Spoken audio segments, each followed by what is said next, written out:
नमस्कार दर्शक बंधु एवेकनिंग डायलॉग्स रो आउ एक अध्याय को आपण मानक स्वागत जनाउछि। प्रत्येक अध्याय पर आज मध्य मु आपनक पई आउ एक प्रश्न रखिछि।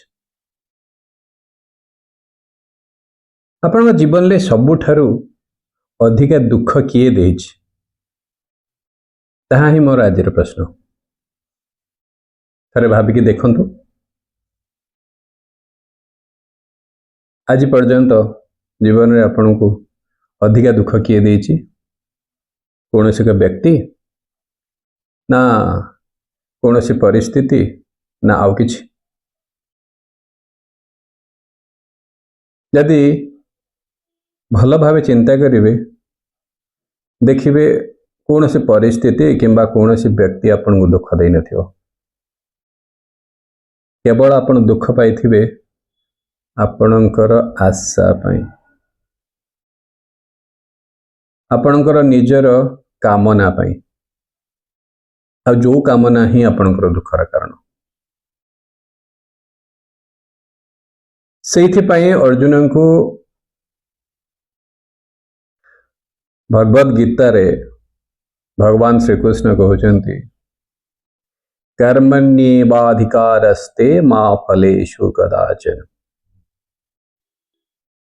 अर्थात आमर कर्म करिवार अधिकार अछि किंतु कौनसी फल रे अधिकार नहीं। फल ही केवल से भगवान ही देवे। तेणु आपण जदि कौनसी जिनस रे आशा रखुचंती, जिनस हो बा व्यक्ति हो बा परिस्थिति हो, जदि आशा रखुचंती तेबे सेटा ही आपनकर दुखर कारण। समाज रे गोटे बापा छुआ मान आशा रखुचे कि मो छुआ मैंने भल पाठ पढ़ंतु, क्लास रे फास्ट हुअंतु, भल चाकरी करंतु, समाज रे प्रतिष्ठा लाभ करंतु। आ जदि सेटा न होई पारला तांका मन रे दुख होला। स्त्रीटीए मध्य स्वामी उपरे आशा रखुची, मो स्वामी मो मन मुताबक काम करंतु।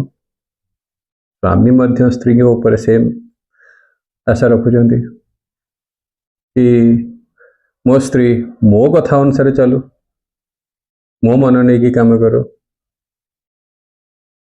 सेभली प्रेमिका प्रेमिका माने मध्य प्रेमिक कहूँ प्रेमिका मो कथार चलू, प्रेमिका कहूँ मो कथा अनुसार प्रेमिक चलू, जोटा कि संपूर्ण असंभव। कारण समस्त गोटे गोटे मन अच्छी आ से मन अनुसार से माने ही चलिए। आमे जदि आशा करिबा कि समस्ते आम कथा अनुसार चलतु सीटा कौन संभव? अरे आमे तो भावुचंती जे आम मन आम कंट्रोल ले नहीं। आम मन जोटा कि आमे निजे सेटा आम कंट्रोल ले नहीं। जदि आमे भावुचंती तबे अन्य जने आम भावना अनुसार आम कहवा अनुसार केमिति कार्य करिवो? एटा कौन पॉसिबल? एटा कौन संभव केबे ना? सेइथिपाई आमे जदि जीवन रे सुख चाहूचंती, खुशी चाहूचंती, तबे प्रथमे आमर कामना को मारिबा पड़िवो। हाँ, कामना तो करने को पड़ो। बिना कामना रे कौन सी कार्य भी संभव नुह। आपन आशा करने को पड़ो किंतु फल रे आशा नुह। आपन आपनकर कार्य करंतु, जहाँ प्रति आपनकर किछि कर्तव्य रही, छुआ मान प्रति आपनकर कर्तव्य रही, छुआ मान प्रति कर्तव्य करंतु। आपन कर्तव्य अवहेला करंतुनी।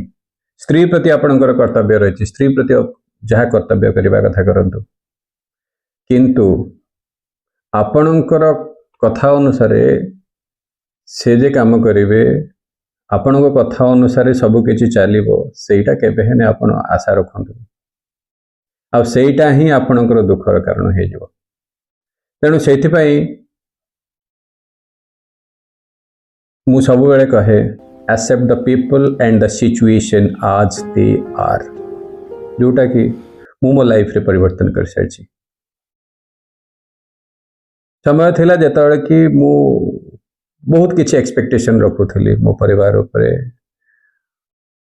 मो समाज उपरे, मो सांग मानक उपरे बहुत किछि एक्सपेक्टेशन रखुथली, बट से समय चली जाइछि। वर्तमान केवल मोर गोटे line, accept the people and the situation as they are। कौनसी व्यक्ति बा वस्तु बा परिस्थिति ता जेमिति सेमती ताकू ग्रहण करबा पई चेष्टा करंतु।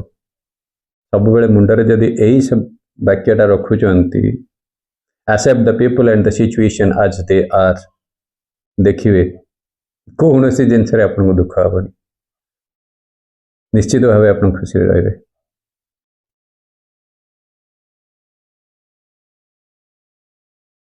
आपण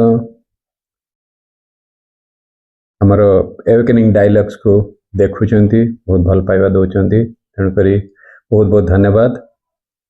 सबुदिन परि आज मध्य आपण कमेंट रे लिखंतु जे आपणकर अधिका एक्सपेक्टेशन कहा उपरे रोच, आउ थरटे से विषय रे चिंता करंतु, आउ से एक्सपेक्टेशन टी मुंडरे हटै दियंतु, देखिबा आपनको केते शांति लागिबो।